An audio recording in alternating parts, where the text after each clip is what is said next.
स्वागत है तमाम दर्शकों का SI91 न्यूज में। मैं आपका मेजबान आबिद हुसैन इनामदार।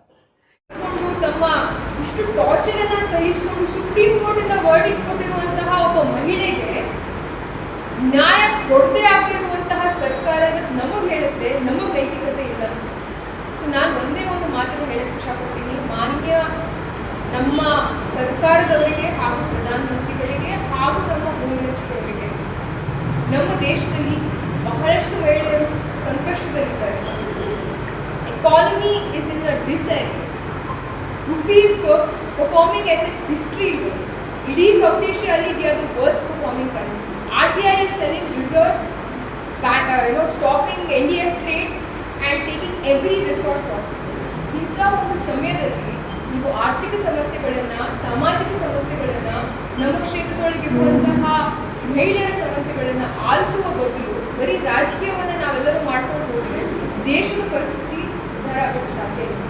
ಸೊ ಅದಕ್ಕಾಗಿ ನಾನು ಅವರಲ್ಲಿ ಕಳಕಳಿಯ ವಿನಂತಿ ಏನು ಅಂತಂದರೆ, ನೀವು 543 ಸೀಟ್ಸ್ ಮೇಲೆ ಇದೇ ಪಾರ್ಲಿಮೆಂಟಲ್ಲಿ, ಬರುವಂತಹ ಪಾರ್ಲಿಮೆಂಟಲ್ಲಿ ಪ್ಲೀಸ್ ಹೋಲ್ಡ್ ಅ ವೋಟ್. ನಾವು ನಿಮಗೆ ಸಪೋರ್ಟ್ ಕೊಡ್ತೀವಿ. ನೀವು 33% ರಿಸರ್ವೇಷನನ್ನು ಈ 543 ಸೀಟ್ಸ್ ಮೇಲೆ ಲಾಗು ಮಾಡಿ, ಸಿಂಪಲ್ ಆಗಿ ಲಾಗು ಮಾಡಿ. ಡಿಲಿಮಿಟೇಷನನ್ನು ಕಪ್ಪಲ್ ಮಾಡಬೇಡಿ, ಬೇರೆ ಏನು ತೊಗೊಂಡು ಬರಬೇಡಿ. ನಾವು ನಿಮಗೆ ಸಪೋರ್ಟ್ ಕೊಡ್ತೀವಿ, ನೀವು ಲಾಗು ಮಾಡಿ. ಇಫ್ ನಿಮ್ಮ ಹತ್ರ ನಿಜವಾಗ್ಲೂ ಮಹಿಳಾ ಆರಕ್ಷಣವನ್ನು ತರುವಂತಹ ನಿಮ್ಮ ಮನುಷ್ಯ ಇದೆ, ಪ್ಲೀಸ್ ಮಾಡಿ. ಯಾಕಂತಂದ್ರೆ 2023ರಲ್ಲಿ ಪಾಸ್ ಆಗಿರುವಂತಹ ಬಿಲ್ ಅನ್ನು ನೀವು 2026 ನೋಟಿಫಿಕೇಶನ್ ಕೊಡ್ತೀರಾ. ಅದಾದ್ಮೇಲೆ ನಮಗೆ ಹೇಳ್ತಾ ಇದ್ದೀರಾ ನೀವು ಮಹಿಳಾ ವಿರೋಧಿ ಅಂತ. ಸೊ ಅದಕ್ಕೆ ನಾನು ಮಾನನೀಯ ಪ್ರಧಾನಮಂತ್ರಿಯಲ್ಲಿ ರಿಕ್ವೆಸ್ಟ್ ಏನು ಅಂತಂದ್ರೆ, please bring the reservation bill to the parliament. Please table it. The Congress MPs and the Congress leadership has clearly stated that we will give you 33%. We bring 33% reservation for women on 543 basis. ನಾನು ನಿಮಗೆ support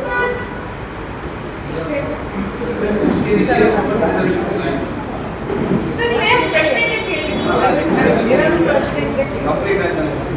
ಯಾರಾದ್ರೂ ಹೇಳ್ತೀನಿ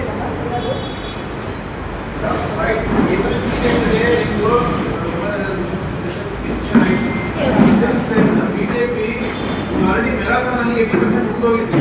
ಇವಾಗ ನೀವು ಎತ್ತುಕೊಂಡು ಆಗಿದೆಯಾ ಕಾಂಗ್ರೆಸ್ ಈಗ ನೀವು ಬಂದು ಅವರು across the state and across the countries are holding a protest. ನೀವು ಯಾವುದಕ್ಕೂ ಅದಕ್ಕೆ ರಿಯಾಕ್ಷನ್ ಮಾಡಿಲ್ಲ. ಈಗ ಬಂದು ಮಾಡ್ತಿದ್ದಾರೆ ಅವ್ರಿಗೆ change the trend which is already bean set in the mind. ಇವಾಗ ನೋಡಿ, ಒಂದು ಮಾತು ಹೇಳ್ತೀನಿ. ಮೊದಲಿಂದೇ ಪ್ರಧಾನಮಂತ್ರಿಯವರು, BJPಯವರು ಜನರ ದಿಕ್ಕನ್ನು ತಪ್ಪಿಸ್ತಾ ಬಂದಿದ್ದಾರೆ, ಅದೇ ಮಾಡ್ತಾ ಇದ್ದಾರೆ. ಇವಾಗೂ ಅದೇ ಟ್ರೆಂಡ್ ಅವ್ರು ಸೆಟ್ ಮಾಡಿದ್ದಾರೆ. ಇವಾಗ ಯಾಕೆ ಹೇಳ್ತಾ ಇದ್ದೀವಿ ಅಂದರೆ, ಈ delimitation bill separate, woman reservation bill is already passed. ಅದ್ರ ಮೇಲೆ ಇದು ಚರ್ಚೆ ಮಾಡೋದೇ ಬೇಕಾಗಿಲ್ಲ.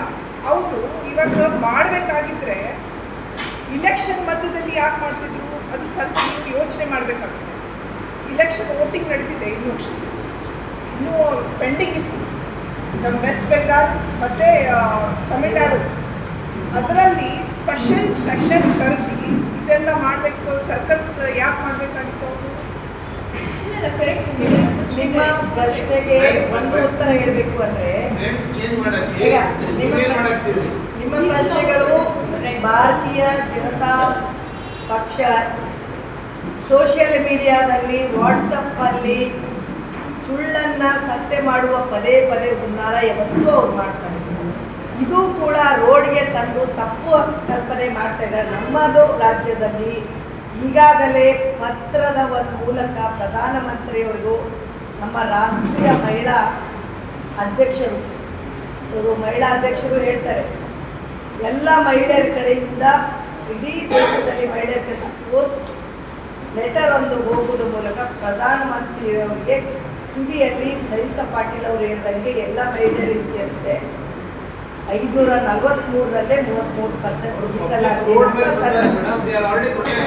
ನೋಡಿ ಹೆಣ್ಮಕ್ಳು ಹೆಂಗಿದ್ದೀವಿ,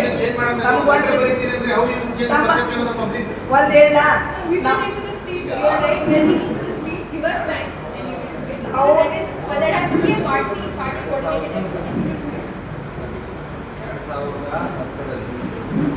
ರಾಜ್ಯಸಭಾದಲ್ಲಿ ಹೌದು ಹೌದು ಲೋಕಸಭಾದಲ್ಲಿ ಹೌದು ನಿನ್ನೆ ಹೇಳ್ತಾ ಇದ್ದೀನಲ್ಲ, ಅದೇ ಪೊಲಿಟಿಕಲ್ ಪಾರ್ಟಿ ಅವಾಗ ಒಂದು ಕಡೆ ಅವರು ಬಿಜೆಪಿ ಚುಟುಕು ನೀವೇ ಈ ಕಡೆ ಅಳಿಸೋದು ಎರಡೂ ನೀವೇ ಮಾಡ್ತಾ ಇದ್ದೀರಿ. ಸಂಪೂರ್ಣವಾಗಿ ಮಹಿಳಾ ವಿರೋಧಿ ಪಕ್ಷ ಇದೆ. 2010ರಲ್ಲಿ ಏನಾಯ್ತು? ಅಂಬೇಡ್ಕರ್ ಅವರು ಕೂಡ ಇವರು ಮಹಿಳಾ ವಿರೋಧಿ ರೀತಿ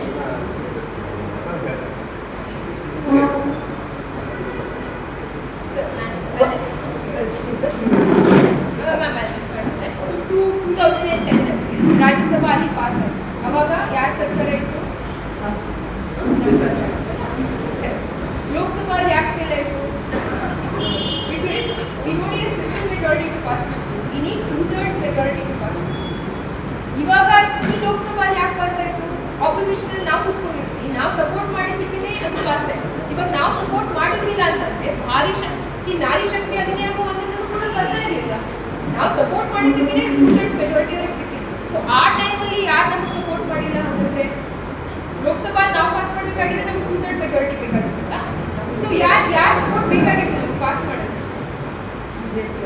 why did the bill lapse in parliament? ಅದು ಲ್ಯಾಪ್ಸ್ ಆಯಿತು ಬದಲು ಲೋಕಸಭಾ ಲ್ಯಾಪ್ಸ್ ಆಗಿರೋದಕ್ಕೆ ಅದು ಪಾಸ್ ಆಗಿಲ್ಲ. ಯಾಕೆ ಲ್ಯಾಪ್ಸ್ ಆಯಿತು ಅಂತಂದ್ರೆ ಪೊಲಿಟಿಕಲ್ ಕನ್ಸೆನ್ಸಸ್ ಅನ್ನ ಅವತ್ತಿರುವಂತಹ ಬಿಜೆಪಿ ಪಕ್ಷದವರು ತಮ್ಮ ಬೆಳೆ ಬೇಯಿಸ್ಕೊಳ್ಳೋದಕ್ಕೆ ಪಾಸ್ ಮಾಡಿಲ್ಲ ಪಾರ್ಲಿಮೆಂಟ್. ಇವತ್ತು ನಮ್ಮನ್ನ ಬ್ಲೇಮ್ ಮಾಡ್ತಾರೆ. ಅದಕ್ಕೆ ಮಾನ್ಯ ಪ್ರಿಯಾಂಕಾ ಗಾಂಧೀಜಿ ಅವರು ಒಂದು ಮಾತು ಹೇಳಿದ್ದಾರೆ ಅವ್ರ ಭಾಷಣದಲ್ಲಿ. ಅವರು ಅಲ್ಲೇ ಸದನದಲ್ಲೇ ಒಂದು ಮಾತು ಹೇಳಿದ್ದಾರೆ. ಪ್ರತಿ ಸಲ ಅಮಿತ್ ಶಾ ಅವರು ಮಾನ್ಯ ಹೋಮ್ ಮಿನಿಸ್ಟರ್ ಅವರು ಒಂದು ಮಾತು ಹೇಳಿದ್ರು, ಹರ್ ಬಾರ್ ये विधेयक लाने के टाइम पे वो पार्टी ये पार्टी उसको अपोजिट किया ಅಂತ ಹೇಳಿದ್ರು. 1996ರಿಂದ 2014ರವರೆಗೂ ಹಲವಾರು ಬಾರಿ ನೀವು ಹೇಳ್ದಂಗೆ 2010ರಲ್ಲೂ ಬಂದಾಗ ಓ ಪಾರ್ಟಿ ಎ ಪಾರ್ಟಿಯಲ್ಲಿ ಯಾರು ಸಿಕ್ಕಿದ್ರು ಆವಾಗ ಎಲ್ಲ ವಿರೋಧ ಮಾಡಿದ್ದು ಇದೇ ಬಿಜೆಪಿ ಪಕ್ಷ. ಆವಾಗ ನಾವು ಯಾವುದು ಮರು ವಿಂಗಡಣೆ ಡಿಲಿಮಿಟೇಷನ್ ಇದರ ಜೊತೆ ನಾವು ಯಾವಾಗಲೂ ಕೊಲಾಬ್ರೇಷನ್ ಮಾಡೇ ಇರಲಿಲ್ಲ. ನಾವು ಮಾಡಿದ್ದು ಇದ್ದಿದ್ದ ಸೀಟಲ್ಲೇ 33% ಕೊಡ್ತೇವೆ ಅಂತ ಯಾವಾಗ ವಿಧೇಯಕ ನಾವು ತಂದಾಗಲೂ 543ರಲ್ಲೇ ನಾವು ತರ್ತೇವೆ ಅಂತ ತಂದಿದ್ದು. ನಾಟ್ ಇತ್ತ ಇವರ ಹೆಸರಲ್ಲಿ 543 ಅಂತ ಹೆಸರಲ್ಲಿ ಕ್ಷೇತ್ರ ಮರುವಿಂಗಡಣೆ ಮಾಡಿ ಡಿಲಿಮಿಟೇಷನ್ ತಂದು ಹಿಂಬಾಗಿಲಿನಿಂದ ಬೇರೆ ಬಿಲ್ ಪಾಸ್ ಮಾಡುವ ಹುನ್ನಾರ ಇರಲಿಲ್ಲ. ಈಗ ಮಹಿಳೆಯರಿಗೆ ಮುಂಬರುವ ದಿನಗಳು ಕಾಂಗ್ರೆಸ್ ಸರ್ಕಾರವೇ ಕರ್ನಾಟಕದಲ್ಲಿ ಒಂದೇ ಸರ್ಕಾರ ಮಹಿಳೆಯರಿಗೆ ಏನಾಗುತ್ತೆ ನಿರೀಕ್ಷೆ ಏನಾಗುತ್ತೆ? ಎಷ್ಟು ಆದ್ಯತೆ ಕೊಟ್ಟಿದೆ? 33% ಬಂದಿದೆ. 73rd and 74th Amendment Act was passed by Rajiv Gandhi government. ನಾವು 33% ಆರಕ್ಷಣವನ್ನ ಇಡೀ ಭಾರತ ದೇಶದ ಎಲ್ಲ ಪಂಚಾಯತಿಯಲ್ಲಿ ಕೊಟ್ಟಿರುವಂತಹ ಸರ್ಕಾರ ಯಾರು? ಅದು ನಮ್ಮದೇ ಸರ್ಕಾರ. ಅವತ್ತೂ ಕೂಡ ನಾವು ಡಿಲಿಮಿಟೇಷನ್ ಅದು ಇದು ಅಂತ ಅದನ್ನು ಕಾಂಪ್ಲಿಕೇಟ್ ಮಾಡ್ಬೋದಾಗಿತ್ತು. ಆದರೆ ಮಾನ್ಯ ರಾಜೀವ್ ಗಾಂಧಿ ಅವರು ಅದನ್ನು ಮಾಡಲಿಲ್ಲ. 72ನೇ 73ನೇ ಅಮೆಂಡ್ಮೆಂಟ್ ಏನು ಪಾರ್ಲಿಮೆಂಟಲ್ಲಿ ಕಾನ್ಸ್ಟಿಟ್ಯೂಷನ್ ತಂದಿರುವಂತಹ amendment that is what this resolution. ನಿಮ್ಮ ಮಾತಿಗೆ ಒಂದು ಉತ್ತರ, ಕರೆಕ್ಟ್ ಉತ್ತರ ಮುಂದಿನ ದಿನಮಾನದಲ್ಲಿ ನೀವು ಕೇಳಿದ್ದೀವಿ. ನೀವು ಸ್ಟ್ಯಾಟಿಸ್ಟಿಕ್ಸ್ ನೋಡಿ, ನಾನು ಒಂದು ಮಾತು ಹೇಳಿದೆ, ಪ್ರಿಯಾಂಕಾ ಗಾಂಧೀಜಿಯವರು ಲಡ್ಕಿ ಹೂ ಲಡ್ ಸಕ್ತಿ ಹೂ ಅಂತ ಹೇಳಿ ಮಹಿಳೆಯರಿಗೆ ಹೆಚ್ಚಿನ ಜಾಸ್ತಿ ಟಿಕೆಟ್ ಸೀಟ್ ಕೊಡ್ತಿದ್ರು. ನೀವು ಇತಿಹಾಸ ನೋಡಿದರೆ ಈ ಮರುವಿಗೆ ಮೀಸಲಾತಿ ಮಾಡದೆ ನಾವು ಹೆಣ್ಮಕ್ಳಿಗೆ ನಮ್ಮ ಪಕ್ಷದಲ್ಲಿ ಕೊಡ್ತಾ ಇದ್ದಾರೆ. ಆದರೆ ನೀವು ಸ್ಟ್ಯಾಟಿಸ್ಟಿಕ್, ನಾನು ನಿಜವಾಗಿ ಹೇಳ್ತೀನಿ, ಸ್ಟ್ಯಾಟಿಸ್ಟಿಕ್ ನೋಡಿದರೆ ಒಂದು ಪುರುಷನ ಸಮಾನ ಒಂದು ಮಹಿಳೆಯರಿಗೆ ನಿಲ್ಲಿಸಿದ್ರೆ ಹೆಚ್ಚಿನ ಸಂಖ್ಯೆಯಲ್ಲಿ ರಿಸಲ್ಟ್ ಏನಾಗಿದ್ದಾವೆ ನೋಡಿ. ಅದಕ್ಕೆ ನಾವು ಹೇಳೋದು ನಮಗೆ ಮೀಸಲಾತಿ ಕೊಡಿ, ನಾವು ಮಹಿಳೆಯರ ಜೊತೆಗೆ ನಾವು ಫೈಟ್ ಮಾಡ್ತೇವೆ. Sir, now representation parliamentary 14%. ಇಡೀ Nepal, Bangladesh, Philippines, South Korea, ಪಾಕಿಸ್ತಾನದಲ್ಲೂ ಕೂಡ ಮಹಿಳಾ ಆರಕ್ಷಣೆ ಇದೆ. And Nepal and South Korea have 50% reservation for women. We are the only country in the whole of Southeast Asia which does not have reservation. GB-ಯಲ್ಲಿ already ನಮ್ಮ deputy CM already declare ಮಾಡಿದ್ದಾರೆ 50% reservation ಅಂತ. ಇವಾಗ GBA election ಬಂದಮೇಲೆ ಮೀಸಲಾತಿ ಸಿಕ್ಕೇ ಸಿಕ್ಕಿದೆ. ಈಗ ವಿಜಯಪುರಕ್ಕೆ ಬರುವುದಲ್ಲ, ವಿಜಯಪುರ ಜಿಲ್ಲೆಗೆ ಕಳೆದ ಬಾರಿ ಮೇಡಮ್ ಅವರು ಟಿಕೆಟ್ ಕೇಳಿದ್ರು, ಇಲ್ಲಿ ಕೊಡಲಿಲ್ಲ.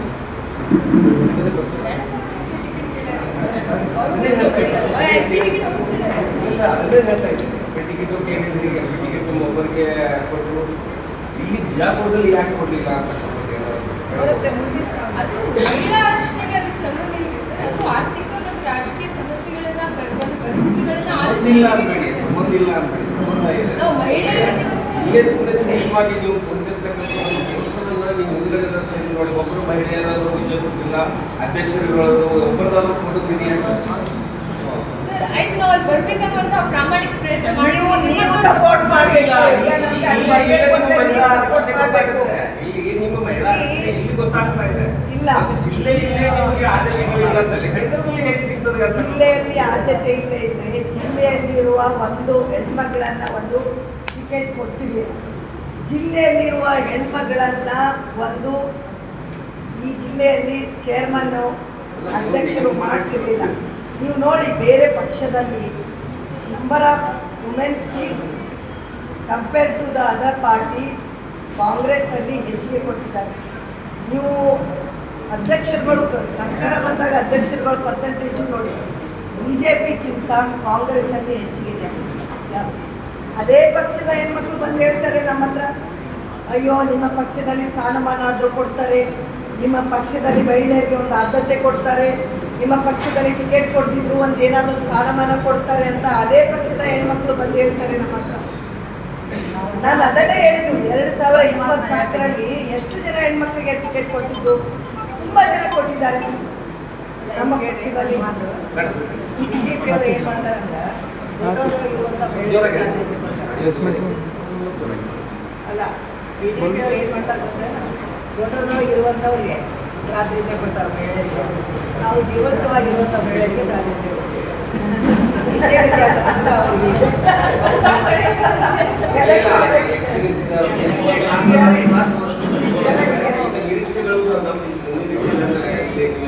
ನೀವೆಲ್ಲ ಸಪೋರ್ಟ್ ಮಾಡಬೇಕು. ಆಫ್ಲೈನ್ ಆ್ಯಪ್ ಅಲ್ಲಲ್ಲ, ಈ ನಿರೀಕ್ಷೆ ಏನಿದೆ ಮುಂದಿನ ಸಲ ನಿಮಗೆ ಇಲ್ಲಿ ಕೂಡ ನೀವು 33% reservation for women. We are ready, our leaders are ready. Madam ನೀವು ಮಾತಾಡ್ತಾರೆ ನಾವು ಯಾವುದೇ ಆಗಲಿ, our leaders are ready, we are ready, all the women are ready. ಒಂದು ಅಜೆಂಡಾ ಇಟ್ಕೊಂಡು ಹೋಗ್ತಾ ಇರೋ ಬಿಜೆಪಿ ಮೀಸಲಾತಿ ಜೊತೆಗೆ ಕ್ಷೇತ್ರದ ಮರುವಿಂಗಡಣೆ ಮಾಡ್ತಾ ಇದೆ. ತಮ್ಮ ಅಹಿಂದ ಪಕ್ಷ 70 ಮಂದಿ ಇರೋದ್ರಲ್ಲಿ ಆದ್ರೆ ಕ್ಷೇತ್ರ ಮರುವಿಂಗಡಣೆ ಬಗ್ಗೆ ಭಯ ಯಾಕೆ? ಭಯ ಇಲ್ಲ, ಮಾಡಿಲ್ಲ, ಅವರಿಗೆಲ್ಲ ಭಯ. ನಾವು ಭಯ